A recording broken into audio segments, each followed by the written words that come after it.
Okay.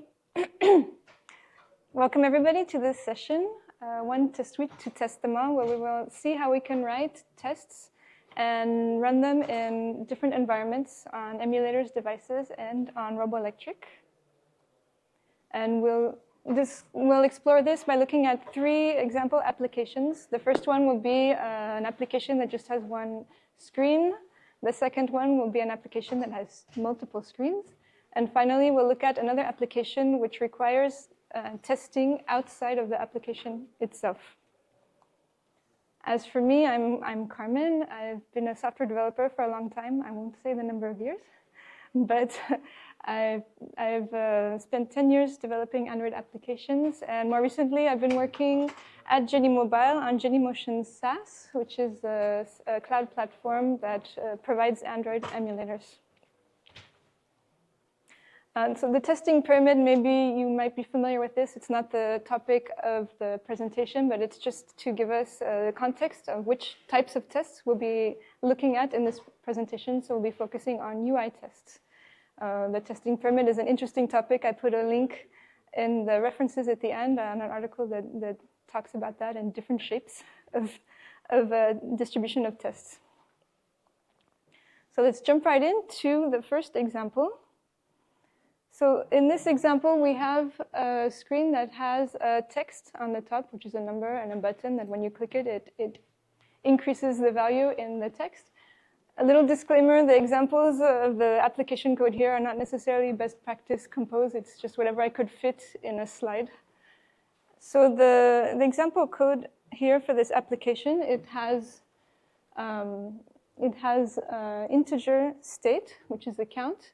It has a text UI element, which displays the value of this integer, and a button, which when you click on it, it will increase the value of the integer that's displayed. So this is an example of how we might test this. We would open our screen, we would find the text, we would check that it's set to 0 initially, we would find our button, click on it, and then we would find the text and check that the value has increased.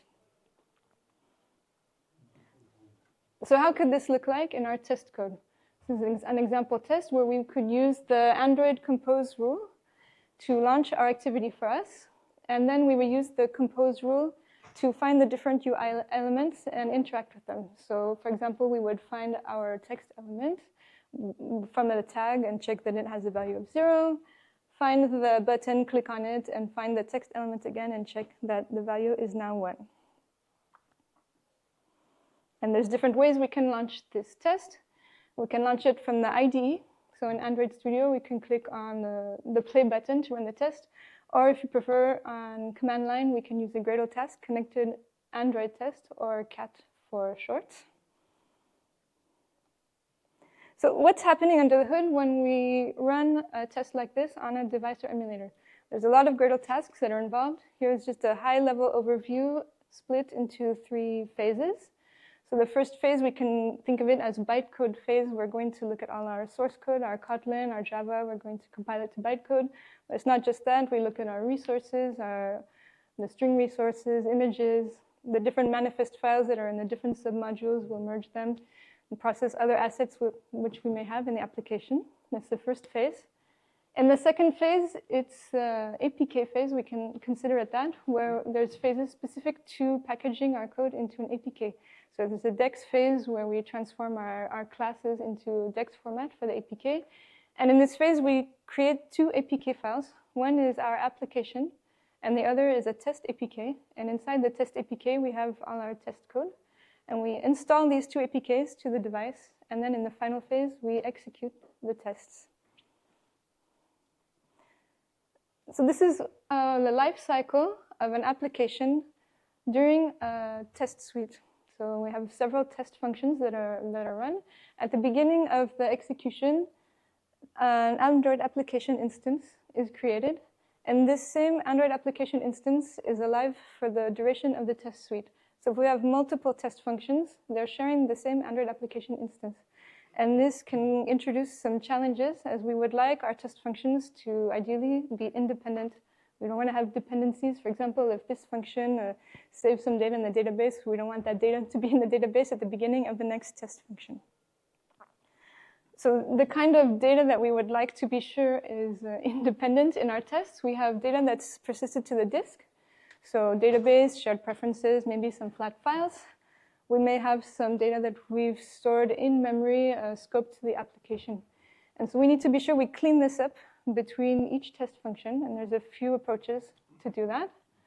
So one approach is manual. So in our teardowns of our test functions, or we could have a custom test rule, or maybe even a custom test runner, where we hook into the teardown of each test, and we clear shared preferences, we clear the database, and so on.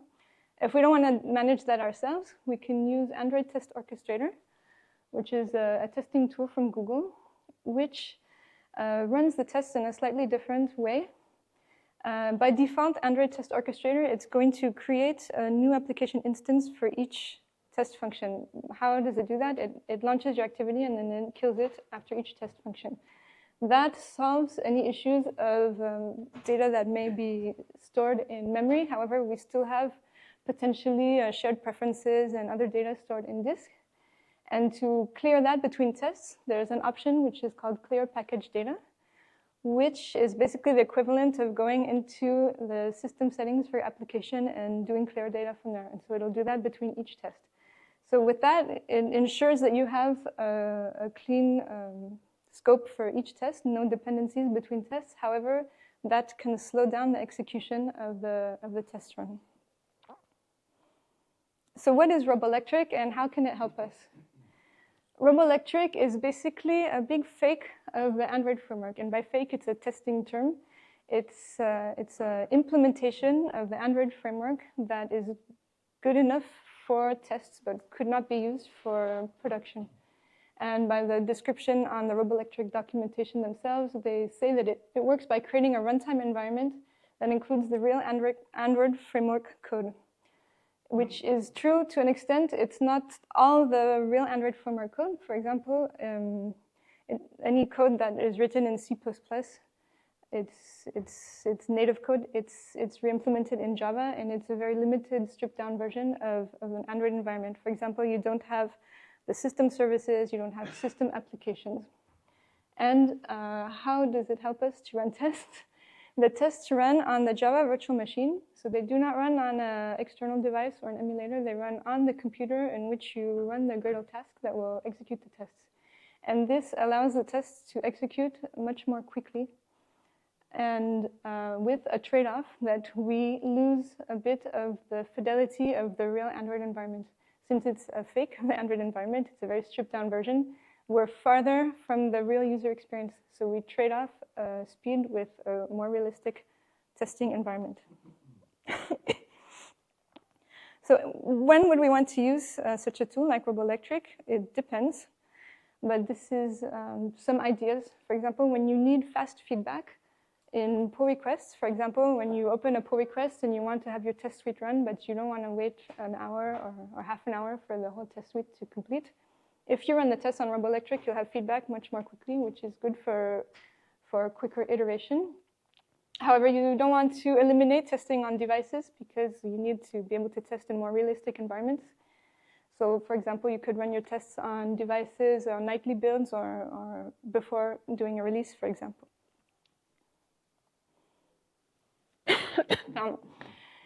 So a bit of history of Robolectric. It was released quite a long time ago in 2011.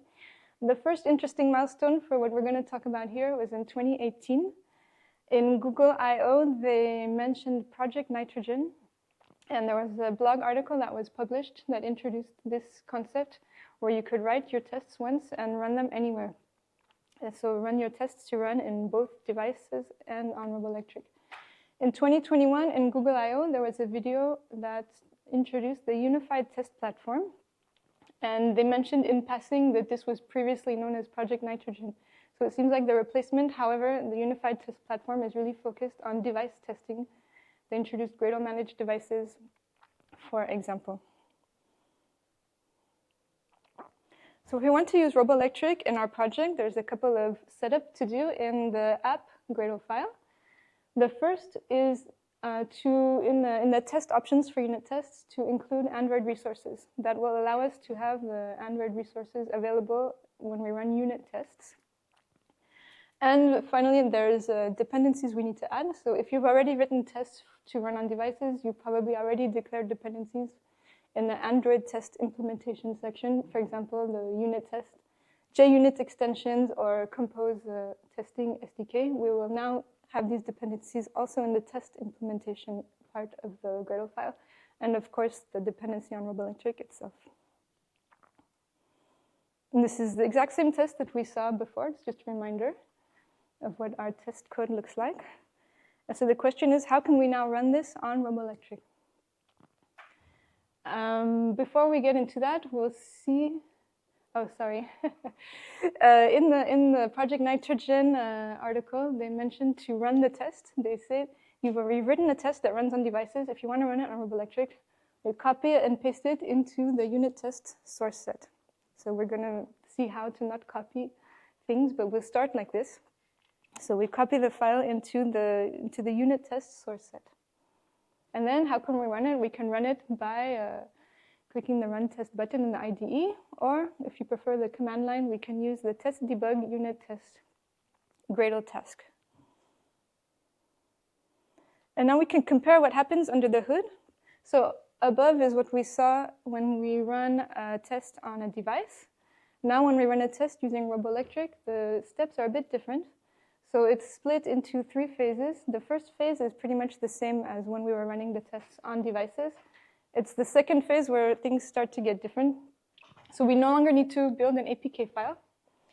We do have to download this Android fake jar file, which was mentioned earlier. And it can be a big file. It can be several dozen megs, maybe 100 megs, I don't know exactly, but it can be big. But what's important to know is that it only needs to be downloaded once. And then it gets saved into your Maven cache on your computer. So it's a one-time download. And then after that, the tests are executed using the unit test test runner. So when we run a test suite of multiple tests, what's different compared to the default environment for running tests on device is that we have an application instance created for each test function. So we have isolation in our tests. We don't have to worry about cleaning up shared preferences or other things that are stored in memory between tests. So earlier we mentioned that we would copy the test file into the unit test source set, but we'll try and see how to not have to do that. So a pattern that has emerged is to create a shared test folder, and we'll move the test code into that folder, and it will be used by both source sets. For that, we have a Gradle configuration we have to do. So in both source sets, the test is for unit tests, Android test is for device tests. In each source set, we need to tell it to look for our test files in the shared test folder. And then how do we run this in Android Studio?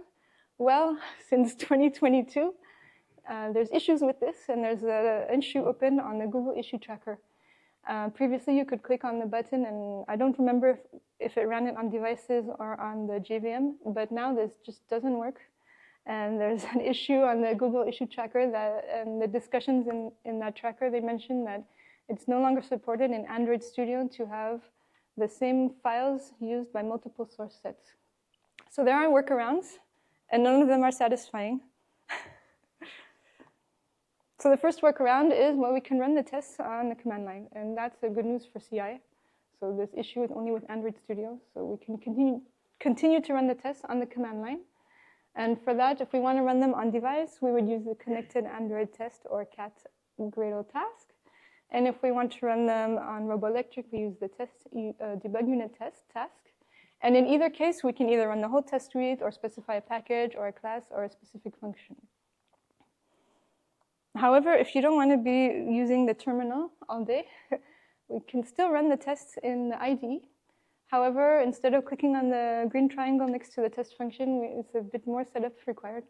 You'd have to go into the run configurations in Android Studio and create a Gradle run configuration and put the Gradle task in the run box So it's a bit tedious to set up the first time for a given test, but once you have that, then you can click on the triangle that's in the top bar of the IDE to run the test. Like I said, none of these workarounds are very satisfying. The last one also, if you're developing a new test, I didn't mention earlier about Robolectric, there's no visual feedback. Even though you run UI tests, it's like a headless mode. You don't actually see what's going on, as opposed to when you're running tests on a device, you can see on the emulator or device everything that's happening. So when you're developing a test, you may want to be using exclusively a device or an emulator, and you can temporarily comment out the config that in your Gradle file that tells the test source set to search for test files from the shared test folder. Not a very ideal solution either, because obviously somebody can commit this into version control, which you don't really want to have. And maybe there's a workaround to do it cleanly. Instead of using a shared test folder, maybe it's possible to move the test into a library module. There are discussions on the issue tracker about this. And there's an example project that I believe somebody from Google shared in the issue tracker. However, the example project, it doesn't work. If you run the command to run the test, it doesn't work. And also, it only explores how to share like test logic, but not the tests themselves. Like if you have some utility functions that you would need for device tests and also unit tests, it explores how to put that into a library module, but not how to share the actual tests themselves. We'll jump into another example, which is a multi-activity application. So in this case, we have two screens. We have a first screen with a button that when you click on it, opens a second screen with some static text. Couldn't do much simpler for a multi-activity scenario than that. The code for our application could look like this. For our first activity, we have a button. And when clicking on it, it creates an intent for the second activity, and it starts it with start activity. And in the second activity, we just have a text with some static text inside it. So how can we test this? The idea of this test would be to launch our activity using the compose rule. And using the compose test rule, we would find the button, click me, and click on it. And then we would look for the text in the second activity and verify that it has the value that we expect. And when we would run this on a device, it would work, or an emulator, but if we run it on Robolectric, it fails. It couldn't find the text in the second activity. And why is this? Robolectric, when it was initially created, it was intended to be used as a unit testing framework and not necessarily for integration tests involving multiple screens. If you go into their documentation and you look at the getting started page where it introduces you into making your first test, they have an example that's very similar to what we just saw. There's like a welcome screen that opens a login screen. And in it, they say the login screen won't actually be started, but we can check with assertions that it would have been started, basically that the intent was launched using Robolectric specific APIs. So it's fine, but it's quite limiting. And our goal here is to be able to write tests that we can run on devices and also on Robolectric. So we really want to be able to run tests that can cover multiple activities. So how can we do this? We will use the notion of shadows. So what is a shadow? A shadow is a sort of a test double in Robolectric. In the documentation, they explain in detail what it's not.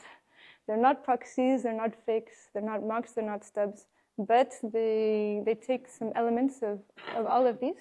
And more specifically, what a shadow does, it allows you to modify or extend the behavior of an Android framework class. And we'll see an example.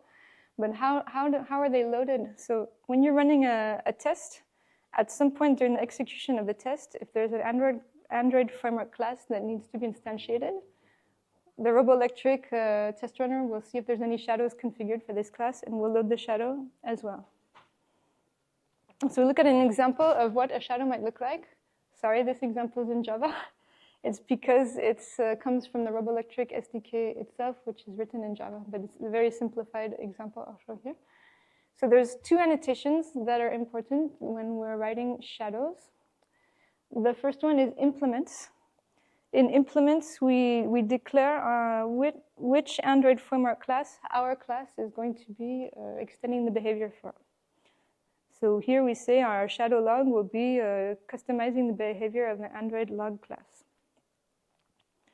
And then there's an implementation annotation, and you add this on all the functions where you'd like to change the behavior of this framework class. So in this example, suppose we want to change the behavior of the log.v method. We would copy the signature of the log.v method, add the implementation annotation on it. And this is just an example of writing system.out.println. It's just an example to show how you would change the behavior of log.v. So if your application does log.v, when you run the tests, it's going to do system.out.println. So how can we use this notion of shadow to bring multi-activity support to Robolectric? There's several ways. This is one way to do it, and it's not robust enough, but it's to show the concept. So one way to do it is we would create a shadow for activity. So in our application example, the first activity called start activity to launch the second one. So what we want to do is when this happens, the start activity will actually launch the second one using the Android test APIs. So we create a shadow activity, and not surprising, Robolectric already has a shadow activity because they have to customize some things. So we'll extend it. This is the Robolectric one, and we add our implements annotation to say we were extending the activity class. And in the start activity implementation, we will use the activity scenario API to actually launch the next one. And one thing we need to know is activity scenario.launcher returns a scenario which is closable, which means it has to be closed and cleaned up at some point. But we can't close it up here because we have to let the second activity do its thing, and we need to close it later. So how can we do this? One way could be in our shadow activity, we maintain a list of all the other activities that we've launched. When we launch another activity, we add it to this list, and then we override finish so that when our activity finishes, we're going to call close on all the other activities that we launched. Again, this is not the ideal solution because this only will solve the problem where you call start activity from an activity, but also fragments can call start activity. There's other ways activities can be launched. It's just an example. So how is Robolectric going to find our shadow class? There's a Robolectric properties file, and inside it, you declare all your shadow classes with a shadows attribute. It's a comma-separated list of all your classes, and we would place it inside the test source set. So our shared tests, the actual test class, is in shared test, but anything that's specific, the shadows for Robolectric, they would go into the test source set because they're not relevant for Android tests. They're only relevant for when we run them on Robolectric. And now our test can run on both environments. So why then? Why Robolectric? It was pushed in 2018 as a solution to run your tests in multiple environments. Why does it not have multi-activity support then? Why does it require workarounds such as a shadow activity? I don't know. Sorry. So now we look at a third example of an application where, in order to test it, we need to go outside of our app. And so the example here is, it's not appearing. Cool. Okay, it's there. So it's an application that just shows a label that shows airplane mode is on or off. When we open the activity, it's going to display airplane mode on or off. And when the airplane mode is changed, it will react and display the new state of airplane mode. So in this example here of using the activity, the user would go to the quick settings and toggle airplane mode, and then we would see that the value is updated in the screen.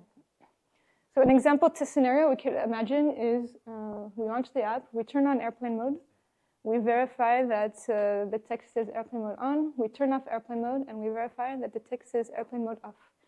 But the question is, how do we turn on or off airplane mode from tests? before saying that, let's see how the code of the app might look like. So we need to first of all have a function that tells us, is airplane mode on? And this is what this would look like. We use the settings API in Android to return a Boolean to let us know if airplane mode is on or off. So we will use this when we launch the activity. This is the skeleton of our main activity. We'll have a composable airplane mode label, which will use this function when it's created to display the current airplane mode. And it will need to react when the airplane mode changes. So we'll see that in the next bits of code. So here our airplane mode label composable. We have a Boolean state, which is airplane mode on, which is initialized to the value that we get from our function. We have a text that depends on this Boolean state, which shows the value as a string. And then we have a text UI element that uses this string and with a test tag so we can find it in our tests later on. And we have another composable airplane mode subscriber because we need to react to updates when airplane mode changes. We'll see in just a minute what the airplane mode subscriber does, but it's a composable that has a callback that will call us when the airplane mode value changes. And what we do is we update our Boolean state to the new value, which will trigger a recomposition and show the new text. So what does our subscriber composable look like? We'll be using a broadcast receiver. So we create a broadcast receiver in which our onReceive, which is called by the system. In our onReceive, we'll call our callback here, which is implemented here. We forward the information to the callback, and it's an argument with the value of airplane mode on, which we will use our function to determine it. We need to register our receiver. So we use the register receiver API. And we need to clean it up too. So when our composable is disposed, we will unregister the receiver. So it's the code of the application to display airplane mode on or off when we launch the screen and to react to changes to it. So how can we test this? There's different approaches. So the details of the approaches is not so important. What's important, we'll see. What's important is that it's a different method depending on you're running device tests or Robolectric. So for example, when you're running on-device tests, you could use UI Automator. You can maybe open the settings app and the UI and toggle airplane mode. That's one way to do it. You could use UI Automator to toggle the quick settings. There's several different ways. And in Robolectric, it's lower level APIs. So we'll see examples of what that looks like. So we'll start with the example of running a device test. So we'll be using UI Automator to toggle airplane mode on. So the first thing we would do is we would use the instrumentation registry API to start the system activity airplane mode settings. So it's the airplane mode settings activity in the systems application. And when we open this activity, we will now look for the airplane mode in the screen. So we use the UI device, it's from UI Automator. We look for a text, a UI element that has airplane mode. And then we look for a toggle button, which is a cousin in the view hierarchy of the airplane mode text. So we have now found our switch that when we click on it, it will toggle airplane mode on or off. And so we will click on it if the current value is different from the one that's being asked. There's more stuff not shown here because we don't show how to go back to our activity, but I keep it simpler. So in Robolectric, how would we toggle airplane mode on? Well, they have a settings shadow, and we would call set airplane mode on it. And then we use the Android test APIs to simulate the system sending a broadcast that the airplane mode has changed. And so how do we run these two different ways of toggling airplane mode when we're running tests? We organize the code in a specific way. So this is a similar concept to using product flavors and dimensions. We define a signature. So in this case, I have a class with a function. And it's the same signature for on-device tests as for Robolectric tests. So we have a class airplane mode toggler with a function set airplane mode. The details of the implementation is different in each case, but it's the same signature. And we put the file for device tests in the Android test source set, and the file for Robolectric in the unit test source set. And here's our shared tests.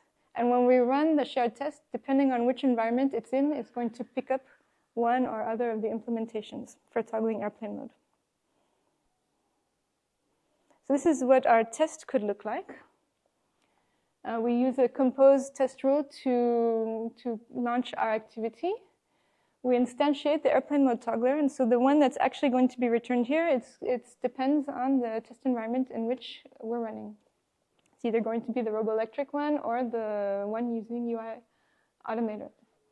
And in our test code itself, we use our toggler to set airplane mode to true. We look for our text to see that it says airplane mode on. We toggle airplane mode to false, and we look for our text and verify that it says airplane mode off. So it's a bit of summary of some of the points that we've seen, comparing the two different environments. So where are tests executed? Well, for on-device tests, they're executed on an external device, on a physical or a virtual device, like an emulator. On Robolectric, they're executed on the Java virtual machine, so it's on your machine. And as a reminder, there's no visual feedback. It's a headless mode. For the application instance, this is an important point. By default, when you run tests on device, you have the same application instance for the duration of the test suite, which brings challenges of having isolated tests. And for Robolectric, there's one application instance per test function, so it's more isolation. APK packaging is necessary when we're running tests on devices, but not for Robolectric. As far as the relative strengths and weaknesses, for on-device tests, it's a lot closer to the actual user experience.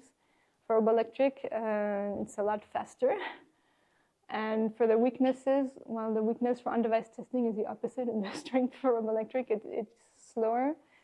But for Robolectric, as we've seen, just to have multi-activity support is kind of, you need a lot of workarounds. And there's other workarounds that you may run into, and so it's a challenge to integrate it. And that brings us to the last point here for the learning curve. There's a lot of documentation for running tests on devices. It's well documented. For Robolectric, you have to spend a lot of time sometimes trying to figure out how things work with the debugger open. So it's a question of investment to get a lot faster test execution. There's some benchmarks here. In a previous project that I worked on, so it's not this one, but previous project that I worked on, so I only can compare on my computer from memory. So we had a test suite that took like maybe 7 minutes to run on my machine, on Robolectric, and on my machine using emulators, it was like a half hour. And with test orchestrator to add the isolated test environment with each function, I think it was like an hour or something. But that's from my memory from a few years ago. I did some benches recently on another project, a smaller project. It has like 40 UI tests. And running it on Robolectric is like 1 minute. And we can see the time it took on other different devices, like a physical device. The best case was like almost 3 minutes. Basically, the best case was about 3 minutes without using orchestrator. And once I introduced Android orchestrator, that slowed down a lot in some cases. So it's just to give an idea of the speed increases. And it's a small project, so I don't know how much it can be extrapolated, but it's nice to have the faster feedback from tests. So should you use this? Well, it depends, of course, like everything. You can get significant speed improvements, but you lose a bit of the fidelity to the real user experience that you would have with running tests on devices. And it requires a bit of motivation and investment in time to understand how to integrate Robolectric. And there's some references, which will be available when the slides are published. And that's it. Are there questions?